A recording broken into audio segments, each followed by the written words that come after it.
NMOS transistor with active load, where here we are going to concentrate on a GATE 2015 ECE problem based on the IV characteristics of NMOS transistor. The problem statement says that in the circuit shown in the figure have both enhancement mode NMOS transistor. So usually we will have NMOS transistor with resistive load, but here if you look at the M1 and M2 both are of NMOS transistor. So that is why here instead of PMOS there is an NMOS load itself. So therefore we say that this is an NMOS inverter or a transistor with active load. So here the NMOS circuit which are both are of enhancement mode have the following characteristics, where Kn is given as mu n Cox W by L. This we know very well, that is given as 1 milliamps per volt square, and VTN, the threshold voltage of the NMOS transistor, are given as 1 volt.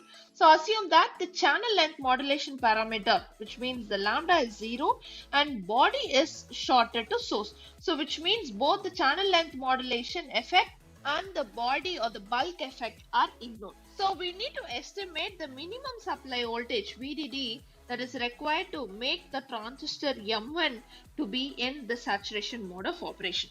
So we will start solving the problem again with the drain to source current equation of NMOS transistor. Here we know that the M1 is going to operate in the saturation region. So the corresponding drain current equation I have taken, and I have given the suffix as 1 to denote that all these equations are related to M1 transistor. Now for the M1 transistor, we know that the gate to source voltage, the input voltage for M1 is given as 2 volt. So therefore my VGS1 is going to be equal to 2 volt, and also VTH or the VTN is also given as 1 volt, and the other parameters that are given are Kn was equal to mu n Cox W by L. This is also given as 1 milliamp per volt square. So therefore we can understand that the minimum VDS that is required for M1 to operate in saturation region. So this we need to understand first. As we are well aware that a particular transistor can enter into saturation region only when the minimum VDS is satisfied, which means VDS is equal to VGS minus VTN, and we know what is VGS and VTN, which is 2 minus 1 is equal to 1 volt is the minimum voltage requirement for this M1 to be in saturation region. So here we have the M2 transistor where its gate and drain terminals are shorted. So with this we can conclude that the M2 transistor can be utilized as a saturated load device. So M2 is operating in the saturation region, and we have also understood that the M1 was also operating in saturation region as per the given question, and previously we have calculated what is ID1 also. And since both these NMOS transistors are connected in series, the same current is going to flow, which means when you start writing the current equation for ID1 and ID2, both are going to be equal because both the NMOS transistors are connected in series. So ID2 is going to just flowing across M2 is going to be the same as the ID1 just flowing across M1.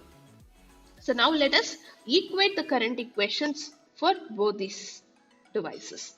So this will become 1 by 2 Kn into VGS1 minus VTN the whole square, because both the devices are in saturation region and I am writing the current equation for saturation region. So this will be 1 by 2 Kn into VGS2 minus VTN the whole square.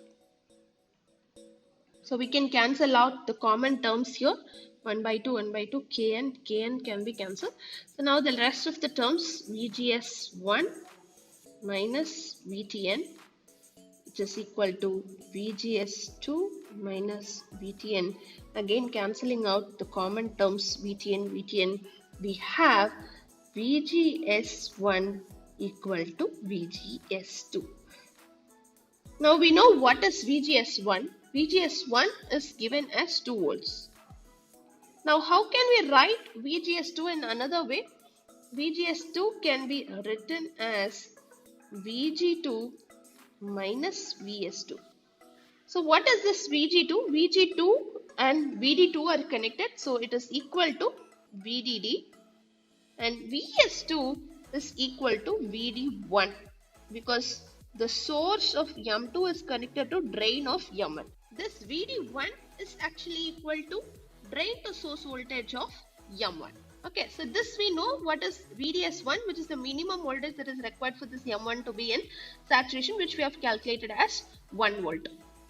Therefore, to consolidate the previous discussion that we started with VGS1 equal to VGS2 is now becoming VGS2 is equal to VDD minus VDS1, which is equal to VDD minus 1 volt. Okay, so this is your VGS2. Now we need to understand what is this VDD, and VGS2 also we know that it is equal to VGS1 that is given in the question as 2 volt.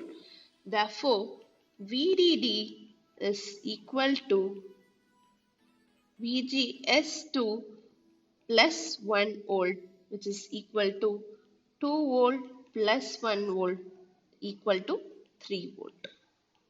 So therefore, the minimum supply voltage required, which is the VDD, is 3 volt.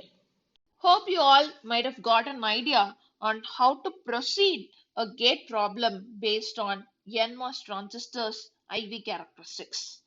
We will continue to solve some more gate problems related to NMOS transistor. Until then, stay tuned, stay safe. Thank you all for watching this video through Electronics Insight channel.